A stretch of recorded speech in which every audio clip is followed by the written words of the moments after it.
It will be back to work for firefighters all around New Mexico in just a couple of hours. And they're still trying to keep 3 major fires from getting out of control here. The biggest right now is the Thompson Ridge fire. It's burning near the Valles Caldera. It's burned a little more than 20,000 acres and is 40% contained. Now, yesterday was a much better day for firefighters there as the rain and humidity helped keep the flames calm. This after they flared up on Saturday. You should know, though, Highway 4 is still closed this morning, so if you're headed through the area to Los Alamos, you're going to have to take a detour. That'll probably take you a few extra hours, Elizabeth. And great news for the Tres Lagunas fire burning near Pecos. Firefighters are set to start mopping up today. The fire is now 60% contained. It's burned about 10,000 acres. People who are evacuated might even be able to go back home this week. And some firefighters in the battle might be able to leave the fire this week too. They'll have to first decontaminate all of their equipment thanks to what is called rock snot and whirling disease that is known to attack trout. And firefighters hope to reach the silver fire that's growing in the Gila. It's about 7 miles southwest of Kingston. Lightning started this fire this weekend. It's burned at least 1,000 acres. None of it is contained this morning. Firefighters are also having trouble getting to it because the terrain there is so steep and so rough. You can see some of the smoke from the fire here in this picture. That and very dead and dry trees are helping the fire spread quickly. Highway 152 from San Lorenzo to Hillsboro is now closed. Folks who live in Kingston are being told get ready because you may have to evacuate at any time. And I guess firefighters got some relief over the weekend with some of the moisture that rolled in, right? A little bit from that, but the winds were up so bad. I don't know if you remember what was going on. I believe it was Saturday night. Yeah, Saturday night the winds were really cranked up. We had gusts up near 40, 45 miles an hour in Albuquerque, and then even stronger gusts up across northern New Mexico. And that really did a number on the fire burning up in the Jemez Mountains, the Thompson fire. And so basically what we're looking at is calmer winds, so that's good news.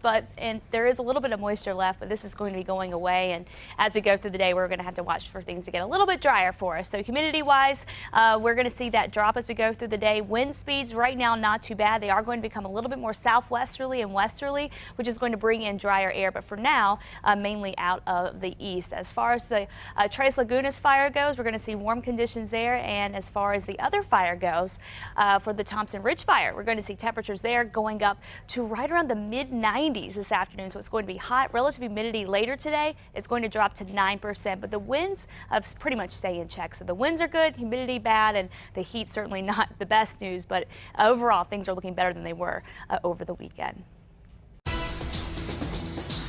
And happening now because of the hot and dry weather and the threat for even more wildfires, the places where you can go hiking and biking are dwindling. Here's Matt with an update. I guess, Matt, we expected this might happen. Yes, we did. In fact, some of this was announced a couple of weeks ago, but it is happening today in just a couple of hours. Our favorite places, a lot of them will be off limits. Right now, we have no idea when they're going to open again. So let's start with the Sandias, because at 8 o'clock this morning, they will be completely off limits to you. This includes the Sandia and Mountain Air Ranger districts of the Cibola National Forest. You'll not be allowed to camp here, bike here, even hike in the mountains or drive up to the crest. You can still take the tram to Sandia Peak, but you will have to stay in that developed area right around the tram and the restaurant there. You can use Trail 365 in the foothills, though. If you break the rules and you get caught, look out. The fines are steep, costing you hundreds of dollars. So, as you can imagine, the trails were very packed yesterday with folks getting in one last hike and bike ride. I am so disappointed. I am really disappointed. I really wish that they'd keep it open. But I mean, I understand it's for fire safety hazards. But I'm really hoping that if we pray, maybe we can get some rain and they'll reopen them. Oh, that would be good, but they think it might take a month or so for that to happen. Now, besides the Sandias, part of the Bosque is about to be closed too. Starting at 8 this morning, you'll have to stay on the established trails in the Bosque in Albuquerque and Bernalillo County. And don't forget, the Bosque is completely closed in counties north and south of here. Now, for information on all the closures, for specifics, go to KRQE.com and make sure you keep it right here on News 13 for the very latest on the fires and the fire restrictions. You can get details on all of it along with the very latest also anytime online at our website. In other news this morning, police need your help in finding the suspect in a drive-by shooting. Friday night, shots were fired outside of the Olive Garden at San Mateo and Academy in northeast Albuquerque. 3 people were injured. Police say they're looking for a black man in a gold-colored Trailblazer SUV. Police say 3 men were each shot in the leg. At last check, they are expected to be okay. Some Albuquerque leaders want more police officers on our streets. And one city councilor thinks he knows how to go ahead and make that happen. So a week from today, Councilor Don Harris here is set to officially introduce a plan to try to get an extra 150 cops for the Duke City. Right now, Albuquerque has about 950 police officers, but it should have 1,100. Councilor Harris wants the city to do a study to see how much police make here and what their compensation packages are like, and compare that to similar cities around the country and to other agencies in New Mexico, including state police and the Bernalillo County Sheriff's Office. The police force has been doing an excellent job with the amount of police officers that they have. However, it's public record that the response times are getting a little bit longer than we'd like.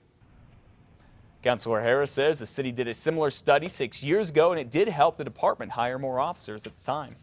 This morning, Whole Foods is continuing to review its employee language policy because of an incident at an Albuquerque store. 2 employees of the store at Wyoming and Academy claimed they were suspended for a day because they complained about a rule that allegedly forbids employees from speaking Spanish to each other on the job.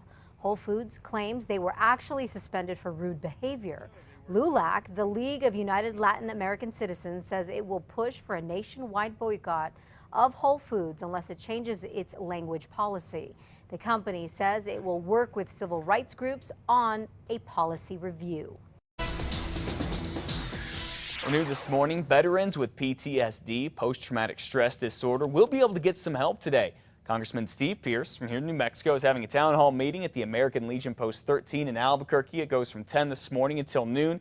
He and the director of the local VA Medical Center will be talking about PTSD and traumatic brain injuries, and will talk with vets to help get them started with help if they need it. The meeting is free, so is the help. It's all open to the public.